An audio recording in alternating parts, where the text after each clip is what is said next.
When the word menhera pops up, people think of the word obsessive love, self-injurious behaviors, and unstable emotions. My name is Saphia, and I want to cover why menhera is actually cool. First of all, I want to say that menhera is a Japanese slang term for the word mental healther. It refers to people who are suffering from mental illness or are in need of mental health care. The goal of menhera is to actually end the stigmatism towards mental illness in Japan, which begs me the question, why is there stigmatism towards mental illness in Japan? First thing I found was Japanese cultural traits. They have a strong pressure on their peers. Like when it comes to school, you want to be as good as your friend, neighbor, or there's like leaderboards on grades and work performance. There's a strong stress on doing your best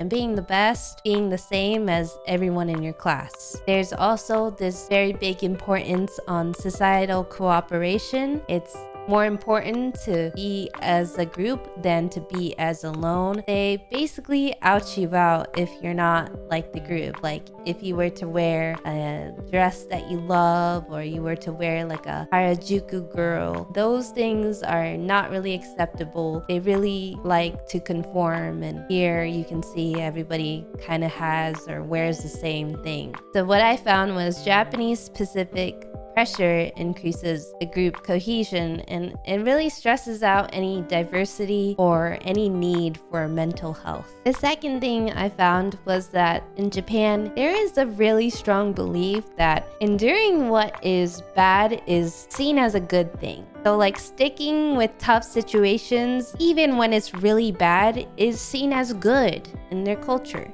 The mindset is that you should keep going when things are tough. Like never give up. It's really important to keep going and going and going. I found this interesting because I found some of those traits in anime that deals with a lot of heroism. They usually try to push through things when shit sucks. I kind of forget that we don't see much mental health struggle in Japanese media, especially in anime. Although that is changing. I feel like some of shounen anime portrays the keep going when things are tough mentality, and it's kind of sad. The other thing I found that really increases the stigmatism towards mental health is Japanese don't believe that they should confide in their loved ones with their problems. It's so sad if you can't go to your mom or dad with a problem you have. It's so sad to see that Japanese don't seek help when they're having a tough time.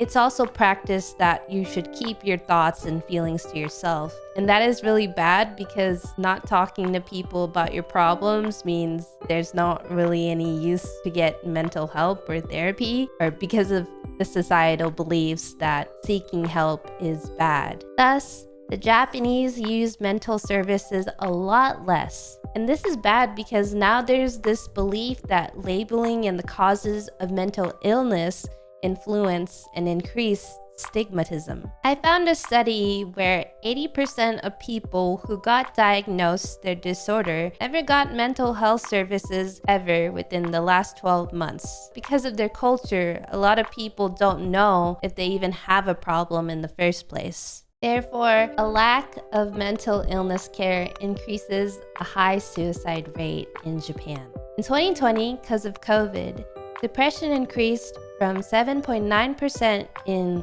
2013 to 17.3% in 2020 in Japan. This was the first time the number of suicides increased for the last 11 years. There was a high suicide number in elementary school, junior, and high school students, and an increase of female suicide. In the US and Europe, there is a prevalence of depression rate of 20 to 30%, while in Japan, there's a prevalence of depression of 10%, but a very high-ass suicide rate. This means that there is kind of an underreporting of depression in Japan.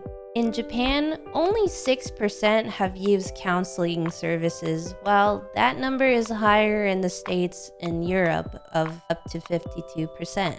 So in Japan, they think that mental health is not readily available. And that is why I think menhera is awesome. Because menhera is a mental health activism. It's a subculture and community that says it's okay and acceptable to seek help. Menhera is usually related to a style of fashion and artwork related to mental illness. It's usually art first and fashion second. When you think of menhera, think of pills, capsules, band-aids, and syringes. It sounds very uncomfortable, but the goal of menhera is to make it okay and acceptable to seek help for your mental health. The style, to me, is really used to express and cope with personal struggles, like in a creative way, especially when it comes to art, music, and fashion. Menhera's goal isn't to glorify mental health, and it's not trying to trigger people. Menhera is just trying to confront those around you with the reality that some people struggle from mental illness, and that it's okay to reach out and seek help. If you or a loved one needs help, please feel free to call these numbers. I am not a mental health professional, and I hope you learned a thing or two about the existence of menhera. Thank you for supporting me, and I hope I taught you a thing or two about menhera and why I find it interesting. I hope to see you again. Goodbye!